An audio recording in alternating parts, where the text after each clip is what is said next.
We inspire people to be nice. Tell me how nice I am, but like mean it.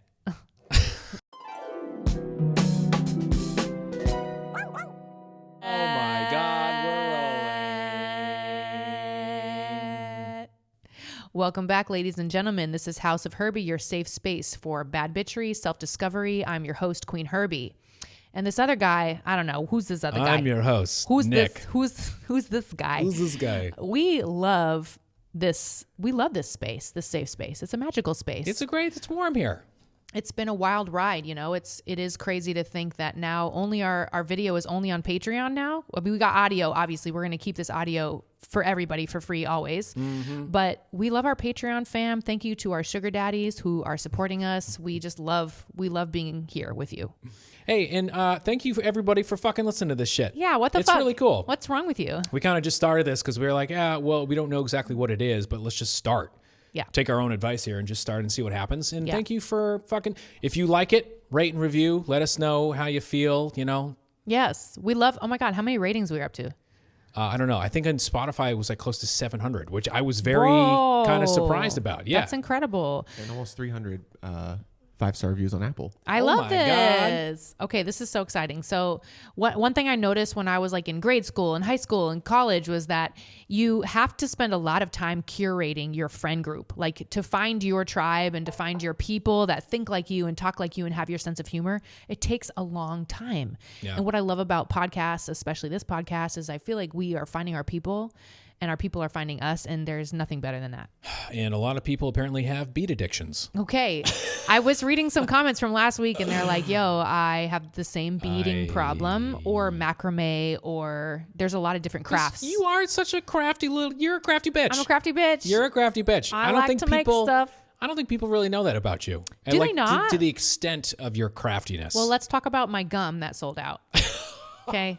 It actually sold out. I can't believe it. Yeah. I don't know how many I remember chewing that for a long time one afternoon. So thank you. If you bought my used gum, we really appreciate your support. I just didn't know what would happen. And one of my other friends who's an art dealer was like, Queen, it's sculptural art. She said it's sculptural art. And I was like, bitch, what? It gave me lockjaw.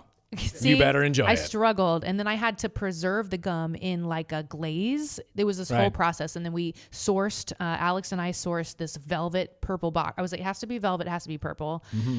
And then we needed to make custom plaques that like a museum would have where it said the Queen's gum. So it's just this beautiful exhibit that you can put on your shelf of knickknacks.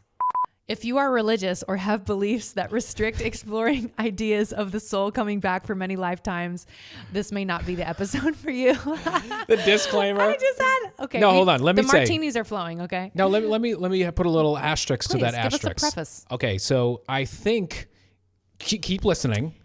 It's some hilarious, wild ass stories. It really is. If nothing else, it's just some crazy shit for you to be like, holy shit, that's some crazy shit. Yeah, my friends are crazy. It. Yeah. My besties need some help. Yeah. No, but this week we're talking about reincarnation, which is just so fascinating to us. Okay, so maybe I'm a little like occult. Is that the word? Sure. I'm a little witchy and wooey, but reincarnation is such a fascinating topic, and it's very taboo where I come from, where Alex comes from. Do y'all talk about it in Maine?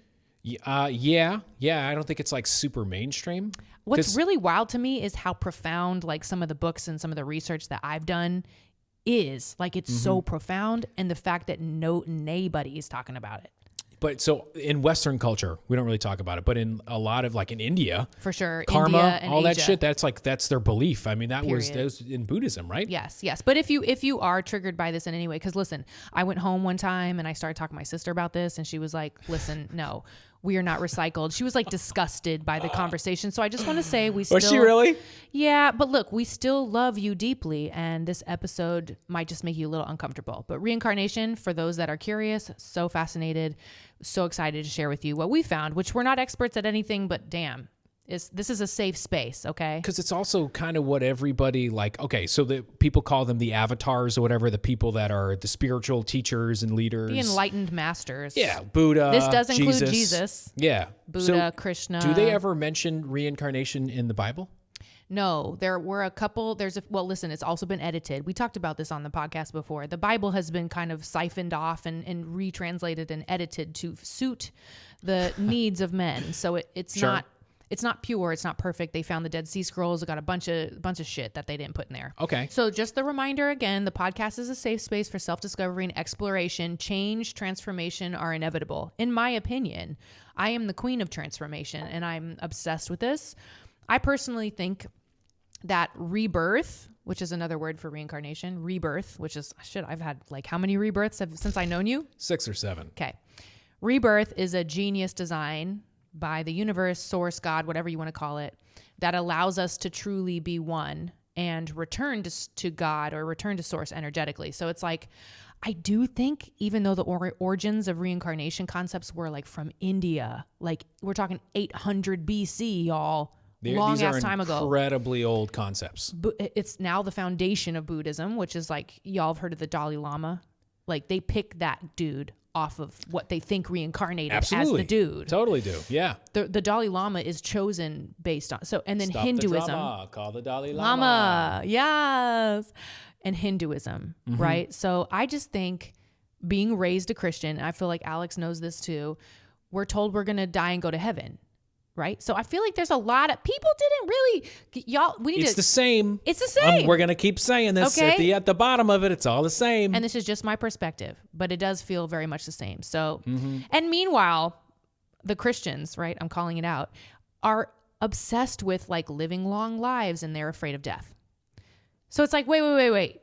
You want to live forever and you're afraid to die, but you don't want to talk about the very distinct possibility and the much older concepts that these other religions have about reincarnation. I think there are some questionable Bible verses, just like there is supporting women and supporting Mary, who was a prostitute, all these like controversial things that were taken out. I would never support women.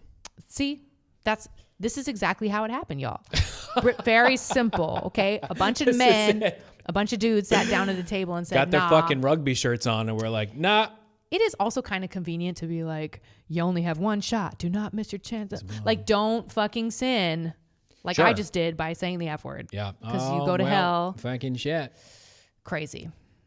So that's my background. My background is I was raised, y'all know this, super Christian in Nebraska. Alex also, Nick was, what was your upbringing? What's the word? Streets. No, I was not raised with a religion, quote unquote. But we did. So this is. Can I ask, what were you taught would happen to you after you died? Yeah. What happens when you die, Nick? Okay. What were we taught? Get mom on the phone. Ma. It feels like in America, like nobody's taught anything. We're just like, be afraid and anxious and check your social media. It did always, yeah, exactly. Keep scrolling.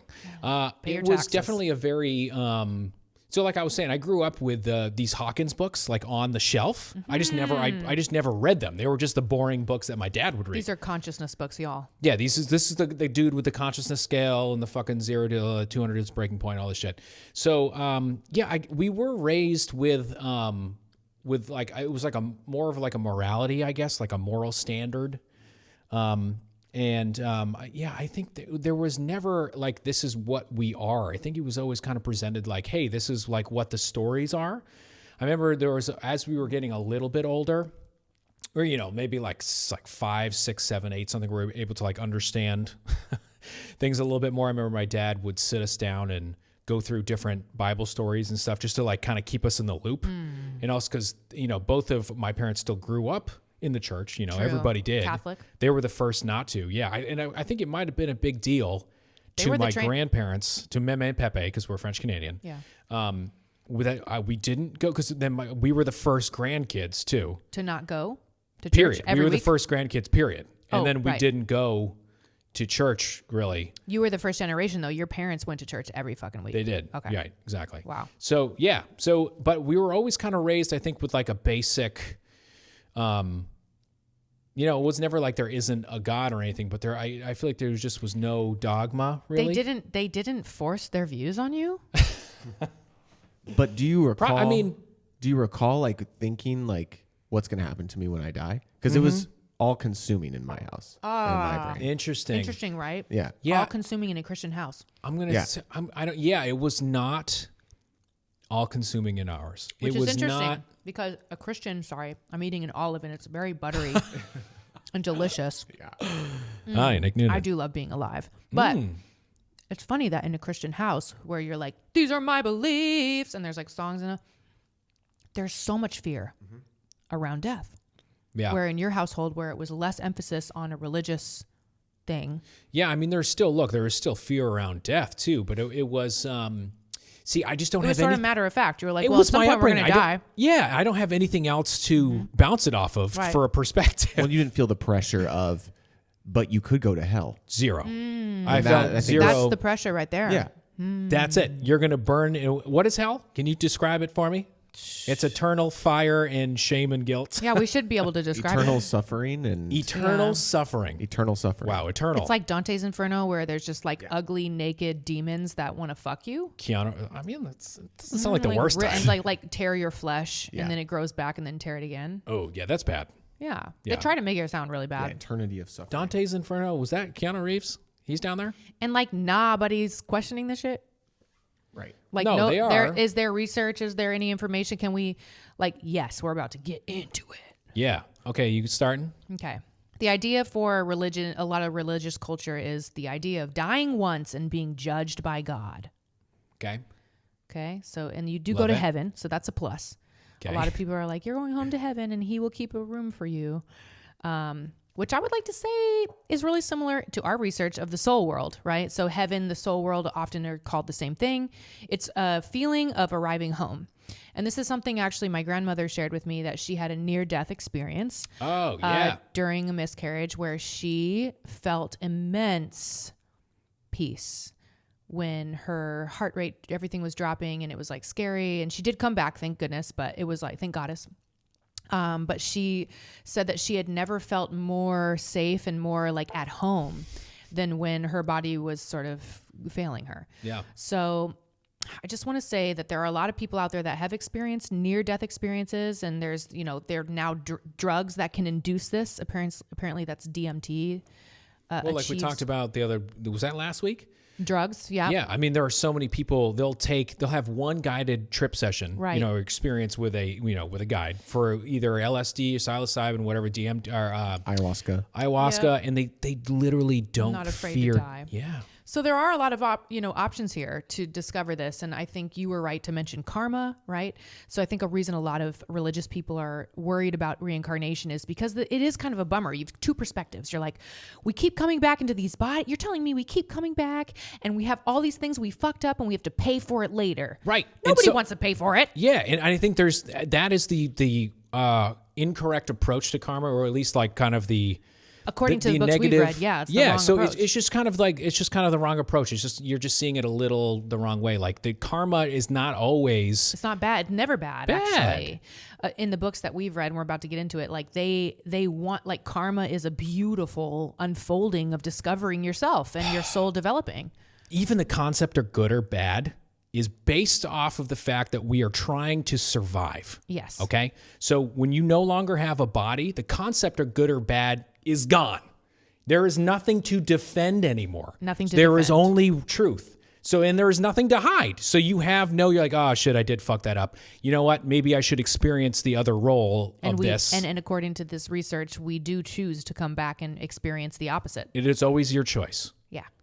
We have never read anything for people anyway. Well, do you want to you just get into it? Yeah, and you can't make a mistake. This is what's so beautiful. So what happened? There is no wrong choice. What happened to me was I've been on this spiritual journey for like probably 10 years now or so, and I just slowly became less afraid, right? Growing up in religious backgrounds, it's hard to like feel safe and like, because they instill the fear of God literally in you, right? Yeah. Which is a very strong fear. But slowly over time, like one of my listeners, his name is Henry Schwartz. He's actually one of our good friends. Fucking Hank. Friends and a supporter from back in the Carmen days, sent me a book called Many Lives, Many Masters by Brian Weiss. And this book, I read it while we were in Mexico for a friend's wedding. And it was just like sitting on the ocean every day and reading this book. And I could not devour it fast enough. Mm-hmm. It is one doctor interviewing. He's a therapist or he's a psychiatrist. Okay. He got into hypnosis because he had some difficult patients that he could not cure them of their phobias. Yeah. Right. So if you want to help your mental health patients, like sometimes hypnosis is a really good option. So in the 70s, I think, or the 80s, I think it was the 80s. he had one patient, a young lady in her 20s, who some people are really great hypnosis candidates because they go under super fast. And he was able to get her to go back through her childhood and to when she was in her mother was holding her, and then she was in her mother's womb. And he said, what happens before that? Mm-hmm. He just got curious. This guy, Brian Weiss, I believe he's a Jewish guy, just not super. He was trying to locate in her where all of these traumas were stored. Because it wasn't in her childhood. It wasn't, her life was fine. Right. So he took her through, and like some profound shit happens in this book, y'all. If you're on the edge of like researching and you're interested in this, like Many Lives, Many Masters, amazing book. And this 20-some-year-old woman, he's able to track her through like interview style through like several different lifetimes. I forget the number, but I feel like and it was he like cures her of all of her things. Yeah. So I think it's worth noting too that he's a skeptic. He didn't go into this being like, I will do. They all are, and he is himself astounded at the things that they discover. Yeah. Because what happens is eventually, and if you read the book, it'll go on, and there's a ton of details, but he starts, when he starts getting really close to sensitive information. Ooh, this is the best part. What happens is like her whole body language changes. Oh my God. And her tone changes and the voice changes, and he gets fucking goosebumps all the way down his spine. I have them right now. And somebody else, another voice comes. Or, her. It's her just voice this whole low. her body language, her demeanor completely changes, and starts answering like, "I'm sorry, we can't answer that." Oh my God. Or just shit like that, and he's like, "Yo, what the fuck?" And that person tells him things that he never told anybody ever. This is pre-internet. This is pre. He had no. So what happened is he had a child die. Him and his wife had a child die early in childbirth. Right. I think like there was only like a couple weeks old or something. Yeah. Oh, sorry, you're right. It was actually born. His heart was like on the other side of his body or Super something. crazy rare. shit. Yeah, insanely rare. Never told anybody. This was never published Him and his anywhere. wife never told anybody. The only person who knew was them and the doctor. Never had a picture of it anywhere, nothing. This woman, when she was under this trance, when this voice would come, knew all of the details. And even said how that was they knew the situation. They were like, this baby's soul chose to come here to help you guys through what you needed to help you to experience, to learn. It was an old soul that knew it was going to, only be around for a couple of weeks. So she specifically called out the health problem too. I remember she was. Yeah. No, she knew details that like literally nobody a heart knew. like a chicken. And it was like, that is literally what they call it. Oh my God. I just can't. It took me out when I heard that because I listened to the audiobook. I was like, what the? It's like it literally sends chills down your spine. So just shit that you can't really. And again, this is that's the point. a can of worms to me, because then I'm like, wait, what? Okay, there's another author that we're going to mention that's really amazing for this. Journey of Souls. Journey of Souls. Michael Newton. Destiny of Souls. Destiny. The names are so epic. He's got 3 or 4, and he has a foundation of people that followed him after. And again, this is a guy that did not want to do this shit. Yeah, he was not interested in doing this work. But you become so profoundly curious once you start hypnotizing people and receiving the exact same reports about how you die and what happens when you die and what's the soul world like. It's so detailed. Dude, and everybody would have different languages, different backgrounds. They all talk about the same fucking place. It's like the death process is all the same. The soul world, who greets you, what happens once you get up to the soul world and you're like, oh shit. Like some people are kind of in shock if they had a violent death. Some people are more relaxed. The details in these books is just, it's almost like a remembering. You're not really reading this like, oh, it's like a science fiction book. It's just profound. How else would you? It's also a hell of a story too. So anyway, Journey of Souls was recommended to us by our very close friend, Michael Isel, who just sent it to me one night and I could not stop reading it. So thank you, Michael. He experienced a tragedy himself. He experienced some tragedy and he had a lot of questions. He said, what actually happens to the soul? What happens to this person that has is gone? Point? What's the point of all of this? Yeah. So if you have those questions, if you've ever lost someone close to you, or if you experience this kind of grief, it so specifically describes the process of like this person you love who's passed on and how they're still present with you while you are there with the body. Or it's so, y'all. And if you can't, a lot of times too, like you can't receive the messages because you're so in such grief. You're in such grief, or it's fear, anger. Even reading these books is not going to prevent you from feeling grief if you lose someone you love. No. But it's comforting to know that there is something going on. It's not just pure. And I'm sure a lot of people, I've spoken to people that have been with loved ones when they passed on, and they were like, so much phenomena. Yo, my grandma saw little people. She saw these little people come in. She was talking to her parents who passed on 40 years ago.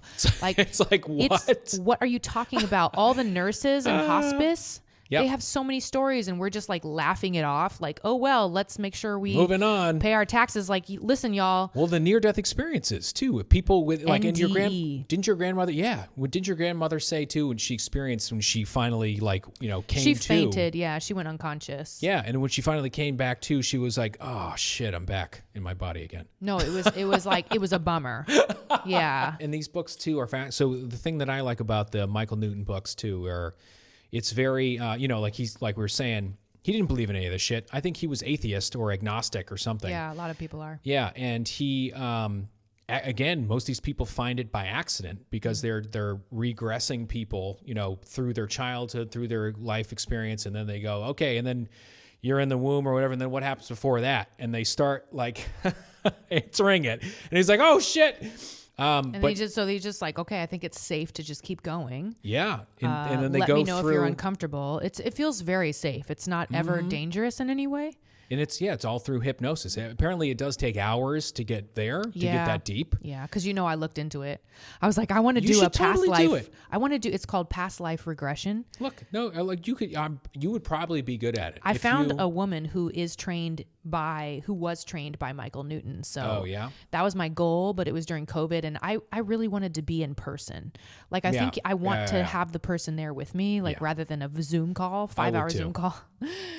But she said, welcome to my nightmare. 3 to 5 hours, and because you have to relax so deeply to be able to access these memories. Right. And I've done some recorded ones. Like I sent one to our friend the other night. She was asking, hey, Brian Weiss has one on YouTube that actually, it's hard to stay awake during it because you relax so deeply. So it's easier to do during the daytime. Mm-hmm. But I was able to, using this woman's sort of practice tape that she sent me, I was able to access a couple of my past lives. Were you really? It was really strange. And the key, do you want to talk about that, or you want to? No, I don't need to go specific because you'll see if you do the work and experience this, you'll be like, okay, well, it's not really relevant to share. Like I was a man and I was here and I was there. You've definitely been like all my past lives have been men so far. You've had a dick before many times. Let's get real. Yeah. But it's what I noticed is as I'm relaxing and she's guiding you through this and she's like pulling you through, it's like you go as early as you can. Like, what's your earliest memory that you can remember? Maybe playing something about my front yard. I am playing with one of my little bikes or basketball or something. Well, then you're old enough to walk. Yeah, maybe. Yeah, probably crawl or some shit. I don't meet many people that can remember before, like crib. I kind of remember Meme screaming at the TV because the Red Sox were playing. That's it. That's one of them. But I mean, she did that last year. She's doing that right now. Meme, they're not even playing. My dad shared with me that he could remember laying in the crib and seeing those, what are those things that hang above the crib? The mobile. Yes. The jingle jangle. What is it called? The mobile. The mobile. The mobile. He could remember that. I think it's called jingle jangle, but that's good try. That means he's probably a good candidate for this because I also wanted to say that a lot of research has proven that children under the age of 7 are much more likely to remember past lives. So we have a lot of accounts of children under the age of 7 saying, no, mommy, my name is John and I died in a plane crash. Some of them speak different languages. There was one kid that found the plane. Oh my God. He brought them to it. Yo, what? The fuck are we even talking about? Like, we were hanging. I need more research, Harvard. We were hanging with one of my buddies, and they have a kid. Yes. And we were just No, I was sitting in the back of the car. You were sitting in the back with him, kid. and I was in the front. And so you kind of And like, it's you the know, first we were time on. I met this kid, and I was, it's a special kid. Yeah. And so he was what, 3 or 4, 2, Yeah. 3, 4, Yeah. shit, I got you. 5, Something 15, loose. something in there. Yeah. But he was like, he was just saying like, and he's in the backseat, he's like, oh, I got to be a kid again. I have to be a kid again. I got to like go to school again and like do all this. And I'm looking at this kid like, is it just really cold in Maine, or is this like how you talk? We do put a trace amount of LSD in all our drinking water. Oh. It's just a thing we do. That's what it is. Yeah. But that would definitely help you access it, probably. Certainly would. So anyway, kids are, especially under the age of 7, the most programming that you can't, it's really difficult to change your programming after 7, because that's like the most important time. And then basically these books are saying you forget. That's when you actually forget supposedly, everything. Right. There's some, and this is what a lot of the people under hypnosis have said. Yeah. Okay. Again, we're just going to preface it This with is that all, because there are multiple points where you have to be like, am I going to take this seriously, or am I going to take this figuratively? Just some crazy story. Either way, It's a safe space. You can choose what you want. Either way, the shit is fucking fascinating. So supposedly up until about 7, right? You do have some kind of vibrational fucking channel to that other realm, wherever that is. Yeah. And so you can have a little bit more of a remembrance, or there's a little bit more of a communicate, whatever it is. Okay. And then usually by 7-ish, 7 or it's 8. the seal, the amnesic seal, if that's a word, is completely off, completely closed. So you then, from that point on, are just like, you have to completely go through life and remember who you are again. And that's why this is a school, because it is such, that's the point. Yeah. You have to come down here Yeah. knowing that actually you are safe. You're a blob, by the way, a helpless blob when you get here. And imagine being like, oh my God, I just got done with that other lifetime. And now that's why babies cry so much. But also, no, supposedly breathing oxygen for the first time is an incredibly jarring experience. Dense and painful. Yeah. They all say it's dense. Yeah. And apparently, dude, though, this shit gets so fucking wild, It's you so guys. fascinating. And I've read these books so many times because it's just so interesting. There are, apparently a bunch of different dimensions or realms or fucking planets you can incarnate on as different creatures or whatever.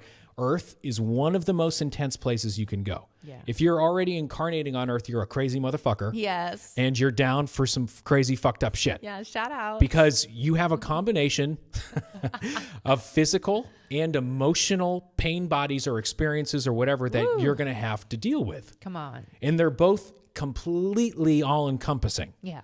So it is a... Well, that's why it's so short. Because one thing they do say in these books is like, once you pass on, your soul passes on, and you're watching all your loved ones be really sad. It's like time flies, right? Like the time until your funeral for you is like an hour, and for them is like a week. It is a huge difference. I mean, now we're getting into Inception. Because look how big the universe. Look how big the universe is. You're telling me I can't. It's way too big. The Earth. You're telling me Earth is the only planet with life on it. Right. And this is the only time. All right, Neil deGrasse Tyson. Space continuum. Can we get Neil? Can everybody tweet at Neil deGrasse Tyson? Okay. Not yet. Okay. I love how that's always your solution. Like everybody tweet. Like it doesn't do any fucking thing. Wait till we're a little bigger. We're gonna need to get a publicist. We're gonna get fucking Neil deGrasse Tyson on here. We're gonna give him a few martinis, and we're just gonna start going. We're doing it. Give me the star talk. He knows all the answers. I'd love to hear what he thinks about this because I've heard that he doesn't have any religious affiliations. I think he's agnostic. Okay. Yeah. That's so fine. He doesn't have religious affiliations, but I think he still believes in But I'm sure if we had some science, he'd be down. Yeah, absolutely. But okay. So back to like the school thing for me a little bit. Yeah.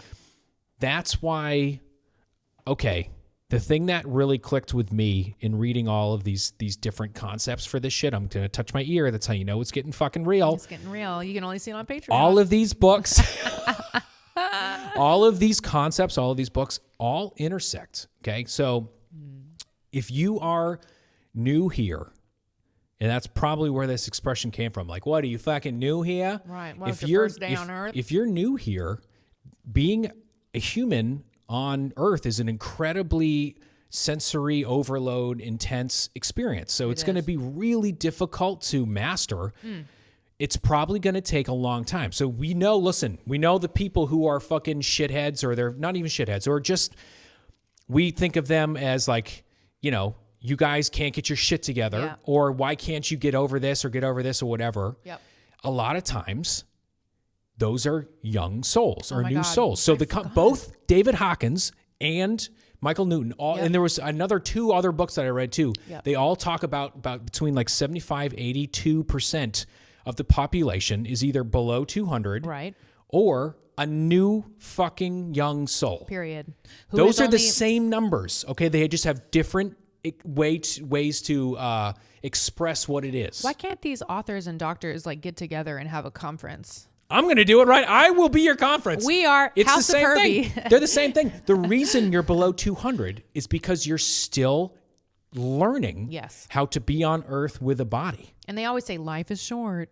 It's like a blink. So one of the things he does say about when you see, there's no way to really like talk about this shit without being like, This is when we I lose all of our just smoked audience. some crack. Let's talk about reincarnation. But that's the shame of society being like, don't question it. Just agree with religious beliefs. Instead and just pay your taxes. That's what I keep coming back to. But like the story of Jesus isn't totally fucking crazy. Come on. What? You're just gonna say like, oh, he was born in a virgin, okay, and then just came out and he's God, but he's not God, but he's God's son, but and then he died for all of our sins. He raised from the dead. Come on, y'all. Let's at least He explore. literally could walk on water and turn water into wine. I will respect that. I will listen. I sat in school for years and years with this. Like, let me at least look into this other shit where doctors are actually hypnotizing and transcribing people's conversations. That's what I was going to say about the Michael Newton books. One of my favorite things about them is that it is a transcription more so. It's kind of like doctor, question, patient, answer, word doctor. for word. Yeah. Kind of like a transcript of, what the therapy session was. But okay, so about like family and stuff. Okay, apparently this is what everybody says. We come to Earth together in pods of like 8 to 20 or something. Isn't this art? It's already a party. So it's so that excited. there, how there are some people you meet and you'd be like, I know you. I don't know why, but you're my fucking guy. That's my guy. This is kind of explaining that to a degree. So we all come together in certain pods. Everything is perfectly woven and interconnected in ways that we can barely begin to comprehend. Yeah. But you do have these pods, and they are very, very, very rarely your family. Almost never your family. That's why a lot of people are like, how come I don't like feel like my family are my peeps? Because they're not.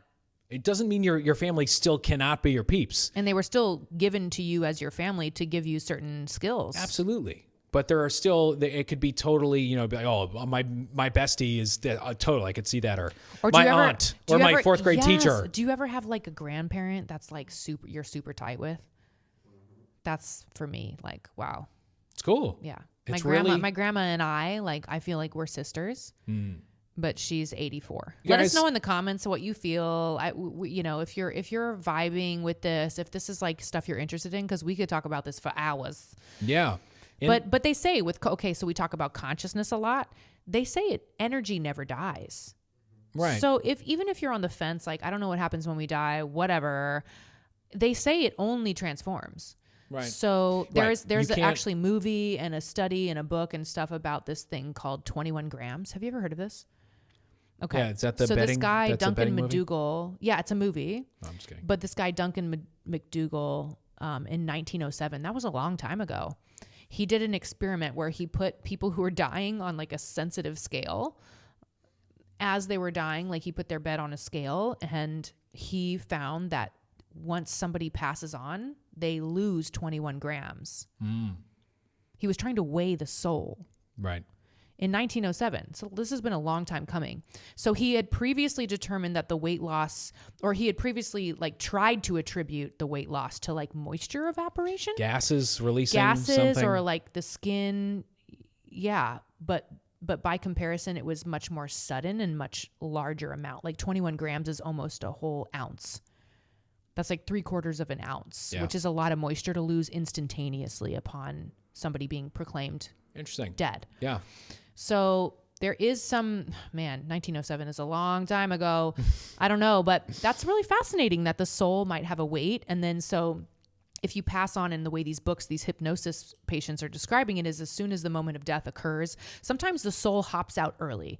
Like if you have a violent death, or like the first one in the Journey of Souls is like Native Americans attacking like pilgrims in a wagon, and this woman's her blue dress. I just remember she was shot with an arrow, and she was like, "Oh, damn it. My husband is so sad, and like my dress is ruined," and she's floating above her dead body. Like, this is how specific it gets. Yeah. And it's like, okay, that soul, that little ball of light that then ascends from the body, maybe weighs 21 grams. Mm-hmm. That's interesting. And regardless, again, of like background, of age, race, gender, everyone refers to this place as home. The soul world. Yeah.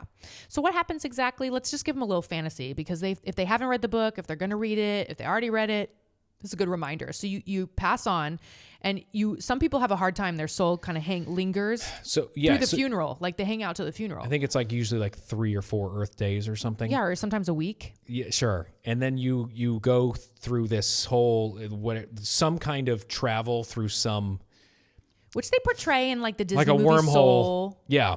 Is it Pixar? Something. Disney movie Soul. Yeah. So good. Questlove did the music. You go through some.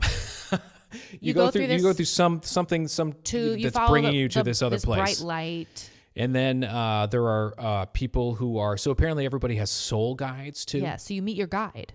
Your guide brings you, depending on how old you are. If you've done this a bunch of times, no one like greets you anymore. You just like come back and you're like, back. All right, see you at the bar later. Yeah. But if you're new, you have someone like you have your guide kind of like help you through the process. Yes. You meet your people, and they summon like your loved ones to help. They're all there. If you had like it was really traumatic, or you're like you're disoriented or confused. Yep. They're like, but here's your grandma, and here's your friend. All your people. Yeah. And then you're in like the shower that helps cleanse your energy. It's an aura cleanse. It's an aura cleanse. Queen Herbie's there with a fucking wand. It's an aura. It's fucking me. She's got Palo Santo. Yeah. It's an aura cleanse. No, it's a shower that like clears your energy of the trauma of Earth, because it's also, remember, they're feeling so dense. The feeling of lightness that you achieve like once you've passed on is like so profound. It's just wow. Yeah. And so they don't have words. They call it an orgasm of the soul. Yeah. That's what one doctor said. I think it was the closest thing you could get to like So what it's like. So they have to remove all the bullshit, because you're so heavy and dense and confused, and you need to clear this off for you to step forth and plan your next adventure. So then once you're cleansed, and sometimes you need longer, sometimes you don't. The guide takes you to the library, right? Well, so then time is you chill for a while. Yeah. You do whatever the fuck you want to do. Yeah. They talk about where you can go play like with your dog Gary. Yeah, apparently. In a different plane. They can call in your pets. Yeah. And you can like play in a meadow. Yeah, you do. Vibe. Yeah, and then you can go. Oh, sports. You and relax. Like games. Yeah, there's a ton of, you can go to different places and chill. There's a ton of things that you can do. Now, you're not like in a physical form. You're a ball of light that just knows, all knowing, and is able to recognize and communicate without words. Yeah, pretty much. Yeah, wow. It's just telepathy, because there's nothing to hide. Yeah. So it's just truth. You can take on your favorite form. I've read some people say like, oh, I've decided to be my young self. I wanted to be me at 23 years old in this lifetime. And you can just choose. Yeah. And then, but nobody's judging you or like comparing you like Instagram. There is no judgment. Right. There is no fame in money. It's fake. All earth. It's all fake. Yeah. Can't take it with you. You don't have to eat. That's my favorite thing about the soul world. Matter. You don't have to eat. Why don't you like to eat? Eating is so much work. Oh my God. To find something to eat. It's delicious. Don't get me wrong, but it's kind of like my stomach might hurt later. You know? Eating is up there. Really? You agree? Me and Alex don't eat that much. Wow, no. dude. I fucking love eating. See, and that's what they say in these books too, is like you can't possibly imitate what an orange tastes like on Earth. The soul world, right? Everybody's nostalgic. They're like, oh, I just want an orange. Well, so because you're actually here in a body, there are some things that you can never completely duplicate. Which is why they send us down here, because they're like, you need to go and get your growth. It's the world. Yeah, it's incredibly beautiful. And so there was this one guy who was talking about orange juice. Yeah. Because they're like, is there anything down here? He's like, dude, fucking fresh orange juice, fresh squeezed orange juice. When you're in, like, actually alive in a body on Earth. He didn't say Pop-Tarts? Is fucking tight. He's just super. He was like, he just remembers, like, Jesus, that was Orange juice is amazing. That was incredible. And he's like, we can get really close to duplicating it in the soul world and all this, but they all use the word dense to describe Earth too. Yeah. Like it's such a dense experience. It is. I'm just going to share with you one story that's, I think, in the Destiny of Souls book, where this guy, I think he might have been Japanese, or I think he was Japanese this life. Okay. So he brings him back and, regresses him, the whole thing. And he's trying to, all these people come to him when they need some questions answered or something. Come to find out, this was his second life on Earth. That's it. Okay. So he had this story. 2? Where he had done all of his other incarnations in this different planet. All right. And it kind of like, it wasn't as nearly as challenging as Earth. Okay. Second on Earth. Hold on. Okay. Yeah. Second on Earth. But he had kind of like more or less mastered it there. Right. So he had kind of like done everything. He had kind of experienced everything. It was just kind of smooth sailing at this point. So his spirit guide was like, hey, yo, like, do you want like a challenge? Or he went to his spirit guide or something. It was like, hey, yo, it's cool. But like, can I try some real shit now? Because I think like I've been there for like, 100 lives or whatever. Like, let's fuck some shit up. And his spirit guide was like, oh, cool. Yeah. There's this place called Earth that like has a lot of crazy motherfuckers come from that place. You want to try that shit? And he was like, yeah, let's do that shit. Give me like a challenge on Earth. Cause like I got this. And his guide was like, are you sure? Oh. Seriously. He talks about it. And he was like, oh yeah, dude, I'm good. I'm a master in my realm. I got it. So his first life is incarnated in the slums in India. No. And he literally starts like flop sweats, starts like shaking, remembering that life. Cause he starts like just crying, bawling. He's like, they sell children here. They do things that's unimaginable here. And he's like, why would you ever let me come here? Why would you let me? And he was like, I told you, Earth is crazy. Earth is a wild fucking place. So congratulations, all of our listeners. Congratulations, you're apparently in like the if you've how incarnated the soul world is. We're all the crazy, adventurous motherfuckers. We are them. Embrace it. Which explains the dynamic of Earth, because it is kind of wild and crazy here. Well, and that's what everybody, like with the orange juice, it's the both of it. Like you can have, because it's so wild and you can experience such awfulness, the upside the to duality, the wonderfulness of it is also unmatched. Very interesting. Fucks you up. Shit. Well, there's so much more to talk about with this. Like I said, if you want to hear more about this, let us know. I personally love like the relationships. Like your dad was your brother, was your uncle, who's your friend. Like I love seeing that track. Dude, some of those stories too get so wild. Like shit you won't even believe. Fascinating. Okay, so once they take you, you get the shower and you go to the library and you actually review. So this is what this guy was sweating and crying about his past life.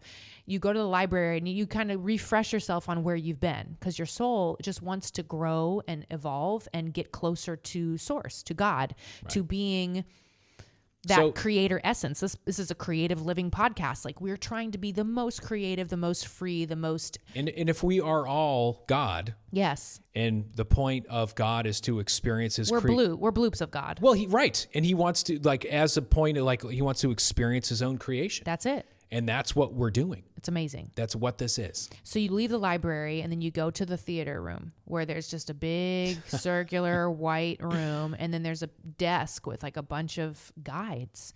These dudes or women, they're non-gender people, souls that are also like wearing like necklaces. Yeah, apparently they're wearing ropes. clothing and medallions based on your life. This is, by the way, this is like all things that you've experienced. We're sounding pretty crazy. Yeah, there are fine. Literally thousands of people under hypnosis reporting the same shit. Yeah. So this is not our idea.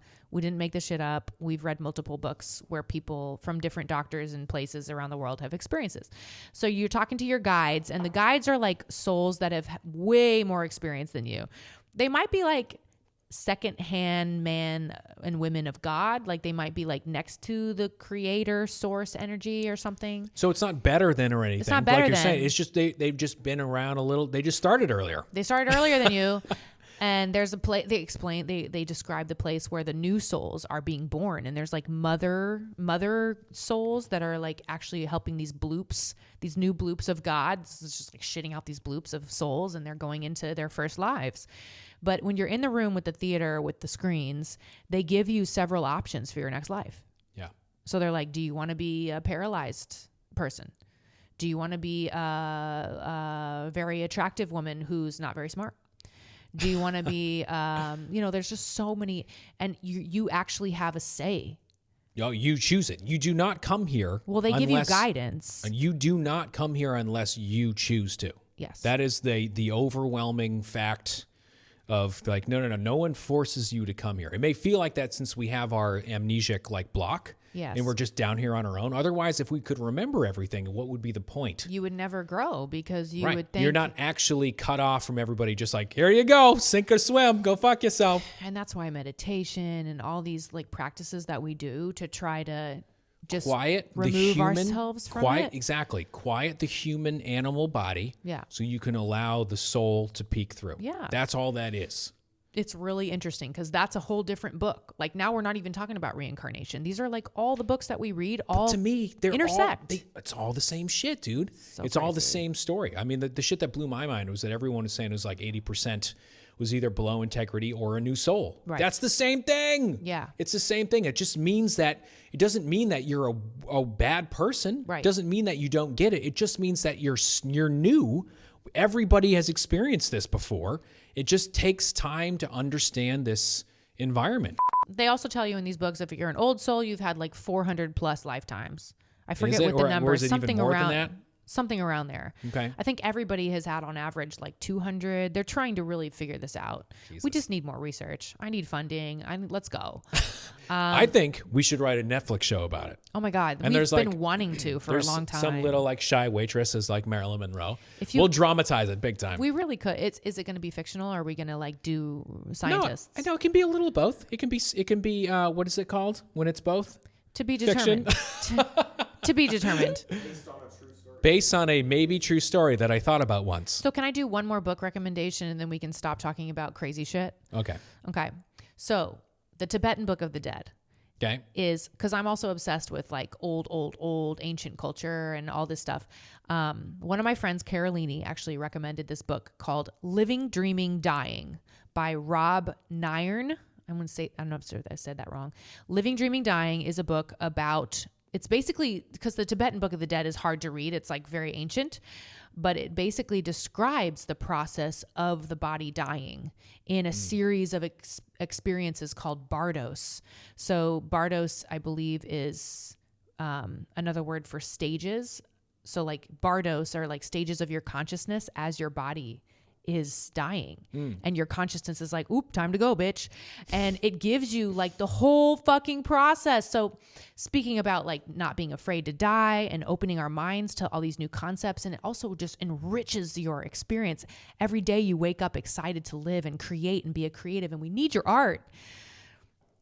It would be cool if we weren't afraid of dying and we could just become more aware of our bodies and be like, oh shit, like this is temporary and I'm going to make the most of this. And like, it makes you much more fearless in your creative process. Yeah. If you can just, the information is out there. Don't let like religion or society prevent you from questioning and looking into this. There's so much research and so much information available. No, there really is. There really is. Yeah. This is a fucking wormhole, kids. This is the wormhole. I don't know if there's any other worms. I know. Again, I'm going to keep saying this. Name a bigger worm. Hi, Nick Noonan. I'll wait. To me, it's all the same shit too. You know, they all intersect at least. They all overlap. Yeah. So yeah, interesting. Okay, so we did start a Patreon, which we're really excited about because there's a bunch of, you get to watch the whole video of the podcast every week. We're doing an extra bonus episode every month where we're going on our Discord, which is like this private club of our sugar daddies, our patrons. And we're looking at your questions and your topics, and we're just going to talk directly to you, almost like a group of VIPs. But I highly recommend it. Well, thank you so much for joining us. I hope that wasn't too traumatic, and I hope some of you were inspired by this conversation because I know we are. This is something we talk about a lot. We love reading books about this. We love when you recommend books to us. Like, this is a very, very much like a conversation that we're having. So, and I want to talk about creative shit and music and stuff next week too, because I want to play. I think last time we played some demos and then played like the final version of the Muse and stuff, just to see. Like, I think that's an interesting thing for people to see the process. The Muse of, is like, out. No, I know, but like we could still Like go demos versus the final product. like the evolution of what happened to it as it came out. How the song came out. Yeah, yes. that's always kind of an interesting thing Thank to me. you. Yes. Thank you to everybody who's streaming the Muse. We are so grateful for your support. Very grateful. Loved making this project for you, just like every project. But this one, everyone gets more special. It's always my favorite. It's great. Thank you for watching listening to another crazy episode of House of Herbie. We will see you next week. Goodbye.